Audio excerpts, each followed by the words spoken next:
Jadi beradab kepada Nabi Muhammad itu adalah perintah Allah di dalam Al-Quran.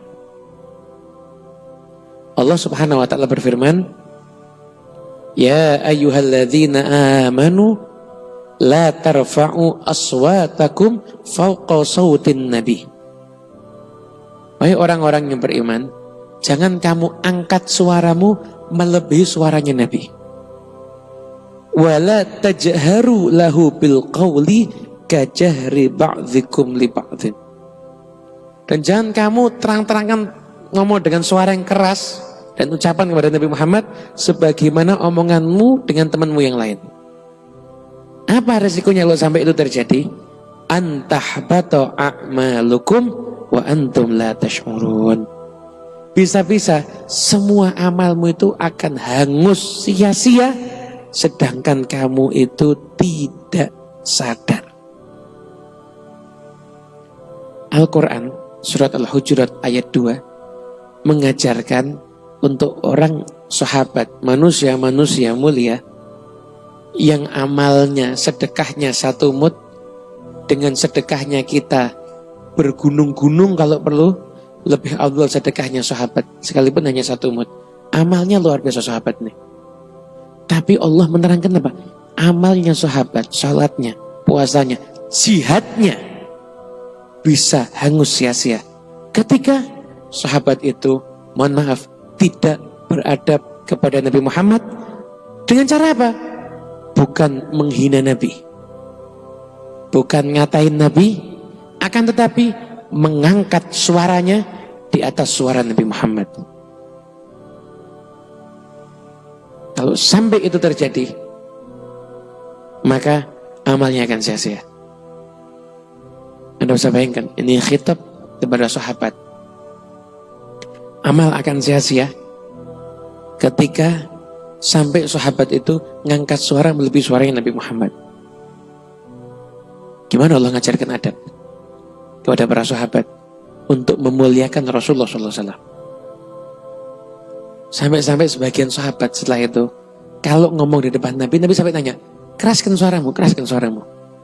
Dipelankan karena takut tidak adab dengan Rasulullah SAW. Inilah yang harus kita pahami. Kita harus tahu bahwasanya beradab kepada Nabi itu hukumnya wajib. Bahkan setelah Nabi Muhammad meninggal dunia. Di tafsir Al-Qurtubi diterangkan juga, apakah setelah Nabi Muhammad meninggal dunia berarti ayat ini itu tidak dipakai lagi? Enggak. Sekalipun Nabi Muhammad sudah meninggal dunia, maka ayat ini pun tetap dipakai. Tetap dipakai. Kenapa? Karena sungguhnya beradab kepada Nabi Muhammad itu sebaik ketika Nabi Muhammad itu masih hidup ataupun ketika Muhammad sudah meninggal dunia. Maka dikatakan nih dalam tafsir Al-Qurtubi, perkataan Ibn Arabi, dikatakan apa? Katakan bahkan sampai-sampai kalau sampai ada orang yang baca hadis Nabi Muhammad tidak boleh ada ngangkat suara yang melebihi orang yang baca hadis. Setelah Nabi Muhammad meninggal ya, memasang hadis ini baca Bukhari, Anda tidak boleh mengangkat suara Anda melebihi saya baca hadis. Gak boleh. Kenapa? Karena kalau sampai itu terjadi, seakan-akan Anda tidak beradab kepada Nabi Muhammad SAW. Al-Quran mengajarkan adab pada Rasulullah. Makanya jangan sampai kita kehilangan adab kepada Nabi Muhammad. Apapun yang berhubungan dengan Nabi Muhammad, maka sampaikanlah itu dengan cara yang paling baik. Dengan cara yang paling indah. Kalau udah berhubungan dengan Rasulullah, maka pilihlah kata yang paling indah. Saya diajarin sama guru-guru saya. Habib Abdullah bin Alul Haddad itu kan, maaf, kalau orang biasa kita katakan buta. Sahabat Nabi Abdullah bin Ummi Maktum itu kalau orang biasa kita katakan buta. Saya sama guru saya dididik, kalau ada orang istimewa, jangan kamu panggil buta. Gimana? Kamu katakan aja secara zahir tidak melihat. Secara zahir tidak melihat. Kenapa? Biar kamu beradab. Dan tradisinya ulama memang beradab kepada Nabi Muhammad dengan maksimal. Bahkan bukan cuma kepada Nabi, dengan kota Madinah, kota Nabi beradab. Imam Malik di kota Madinah nggak mau pakai sandal. Kenapa? Beradab dengan tanah yang pernah diinjak sama Nabi Muhammad. Baca hadis, disengat kalajengking padang pasir sekian belas kali tidak dihentikan. Kenapa? Beradab kepada hadis Nabi Muhammad. Teladan kita ini.